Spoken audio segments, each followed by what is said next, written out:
तो hello friends, स्वागत है आपका टीबीपी न्यूज़ में। तो चैनल को सब्सक्राइब करिएगा और बेल आइकन दबाना मत भूलिएगा। तो चलिए चलते हैं अपनी आज की न्यूज़ की तरफ। तो दोस्तों, आप सब लोगों को पता ही होगा, इंडिया में बहुत ही जल्द 5G सर्विस प्रोवाइड कर दी जाएंगी और 13 ऐसे शहर होंगे जिनमें अभी 5G सर्विस प्रोवाइड होगी। और ये हैं वो 13 शहर जिनमें 5G सर्विस प्रोवाइड कर दी जाएगी। तो अब बात करते हैं 5G टेक्नोलॉजी आखिर है क्या। तो पहले तो मैं आपको एक छोटा सा डेमोन्स्ट्रेशन दिखा देता हूँ। यहाँ पर आपको केवल एक गाड़ी का एक सिस्टम दिखाई दे रहा है, जो प्रधानमंत्री खुद ये एक्सीलेटर प्रेस करते हुए उस गाड़ी को चलाने की कोशिश कर रहे हैं। और ये स्वीडन में जो हेडक्वार्टर है क्वालकॉम का, वहां पर ये पूरा ऑपरेट हो रहा है। और उस गाड़ी को आप कहीं भी मूव कर सकते हैं अपनी इच्छा अनुसार। तो ये जो गाड़ी देखिए, व्हील आपको स्क्रीन पे दिखाई दे रहा है और स्टीयरिंग, इस वक्त प्रधानमंत्री स्टीयरिंग पे बैठे हुए हैं। तो ये बिल्कुल रिमोटली कंट्रोल्ड। और आप अब देखिए, ये पीछे जाने की कोशिश हो रही है, गाड़ी को पीछे कर रहे हैं प्रधानमंत्री। और इसके बाद कैसे इसको रिमोटली ऑपरेट करके आप बचाते हुए, जैसे जिस तरफ भी आप ले जाना चाहें गाड़ी को, आप आराम से रिमोटली ले जा सकते हैं। और ये एक टेक्नोलॉजी का डेमोन्स्ट्रेशन किया जा रहा है कि कैसे आप इतनी दूर बैठे स्वीडन के हेडक्वार्टर में आप इस गाड़ी को आराम से यहाँ से चला सकते हैं। और इसका यूजर केस जो मैं आपको बता रहा था, कि हैजार्डियस प्लेस पे, जहां पर मान लीजिए टेररिस्ट एक्टिविटीज हैं, जहां पर पुलिस को इस्तेमाल करना है, जहां पर किसी पुलिसमैन की जान खतरे में न डाली जाए, वहां पर ऐसे जो रिमोट ऑपरेटेड व्हीकल्स हैं उनको इस्तेमाल किया जा सकता है।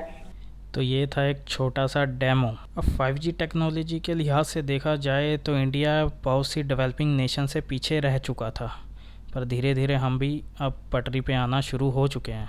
तो अब बात करें अगर यूरोप की, तो यूरोप में इस तरह से खेतों में ट्रैक्टर चलते हैं बिना ड्राइवर के। और इनके बहुत से ऐसे सेक्टर भी हैं जहां 5G टेक्नोलॉजी का इस्तेमाल बहुत ही बड़े स्केल पे किया जाता है। और ये बात भी सच है कि 5G टेक्नोलॉजी के मामले में इंडिया बहुत पीछे रह चुका था। और देखिए, यही बात मुकेश अंबानी सर ने भी एक्नॉलेज की है कि देखिए, हम मानते हैं कि हम 5G के मामले में बहुत लेट हैं, पर वी विल फिनिश फर्स्ट। और इन्होंने ये भी प्रॉमिस किया है कि 2023 के लास्ट तक आपको 5G service all over India में प्रोवाइड करवा दी जाएंगी। और इससे भारत की इकनॉमी को भी बहुत बड़ा फ़ायदा होने वाला है। GSMA की रिपोर्ट को माने तो 2023 से लेके 2040 के बीच में जो टाइम पीरियड होगा, उसमें भारत की इकनॉमी को $455 बिलियन का बेनिफिट होने वाला है। तो खैर, देखते हैं इस पे पाकिस्तान की आवाम क्या कहती है। सर बेसिकली मेरा आज का आपसे क्वेश्चन ये है कि 5G के बारे में कुछ बताना चाहेंगे कि 5G अगर किसी कंट्री में लॉन्च होती है तो उसमें क्या कुछ ज़िंदगी कितनी आसान हो सकती है 5G से? यार 5G से आप टेक्नोलॉजी में बहुत आगे चले जाएंगे। 5G से ना आप टेक्नोलॉजी में बहुत आगे चले जाएंगे और फ़र्क तो ओबियसली पड़ेगा। आपकी मैन पावर कम हो जाएगी, यानी कि फिर जॉब लेस लोग हो जाएंगे बहुत ज़्यादा। और फिर होगा ये कि टेक्नोलॉजी सारा काम करेगी। लेकिन इससे फ़ायदा बहुत है, लेकिन इसके अगर देखे जाएँ तो नुकसानात भी हैं।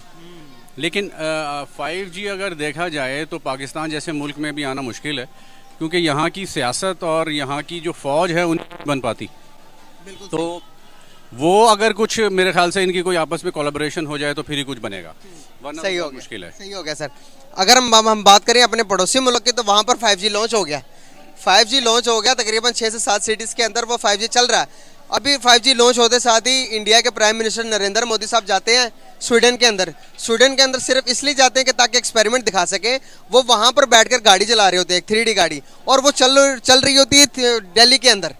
और वो इतना एडवांसमेंट के तौर पर इस्तेमाल कर रहे हैं टेक्नोलॉजी को। फॉर एग्जांपल के देखें कि इसको आप कैसे इस्तेमाल कर सकते हो। हम कहीं भी कोई भी मसला बनता है, फॉर एग्जांपल के आपके बॉर्डर के आसपास दुश्मन आपके पर हमला करते हैं, तो वो गाड़ी कहीं भी, आप दिल्ली में बैठो, स्वीडन में बैठो, अमेरिका में कहीं भी बैठकर आप उस गाड़ी को ऑटोमेटिकली ड्राइव करके अपने दुश्मन को भी निशाना बना सकते हो। इस किस्म की टेक्नोलॉजी में एडवांसमेंट में जा रहा है। क्या हमें फिक्रमंद होने की ज़रूरत है कि नहीं, क्या इन फ्यूचर आने वाले टाइम के अंदर? यार देखिए, अब तो जंगें जो है ना वो रही नहीं। अब तो सारी मीडिया की जंग है, ठीक है, और टेक्नोलॉजी की जंग है। अब वो ग्राउंड रियलिटी पे तो आप जंग लड़ ही नहीं सकते। और दूसरी चीज़ ये है कि इंडिया की आप पाकिस्तान से कंपैरिजन कर ही नहीं सकते। इंडिया टेक्नोलॉजी में पाकिस्तान से बहुत आगे है। अब आप ये देखें, गूगल का जो हेड है, CEO, वो इंडियन है। और मोस्टली गूगल में जितने भी लोग एम्प्लॉय हैं सब इंडियन हैं। तो वो टेक्नोलॉजी में पाकिस्तान से बहुत आगे हैं और हम बहुत पीछे हैं। लेकिन खैर, हमारा मुल्क भी किसी से कम नहीं है। इंशाल्लाह हम भी आगे आएंगे, करेंगे। लेकिन अगर ये जो हुकूमती नुमाइंदे हैं ये कोई ज़ोर दें तो, या कोई फ़ौज आगे आए और कोई स्टेप ले तो फिर, वरना बहुत मुश्किल है पाकिस्तान में। तो दोस्तों ये थी पाकिस्तान की राय, और ये जो मैंने आपको मोदी जी की वीडियो का डेमोस्ट्रेशन दिखाया था ये थी 5G टेक्नोलॉजी की पावर। ये मोदी जी बैठे हैं दिल्ली में और ये गाड़ी ड्राइव कर रहे हैं स्वीडन में। अब ये हमारे ऊपर डिपेंड करता है कि हमने इस टेक्नोलॉजी का इस्तेमाल कैसे करना है और कैसे अपने देश को आगे लेके जाना है। तो खैर, होप करता हूँ आपको वीडियो अच्छी लगी होगी। तो मिलते हैं फिर किसी ऐसी ही नेक्स्ट वीडियो में, तब तक के लिए पीस आउट एंड जय हिंद।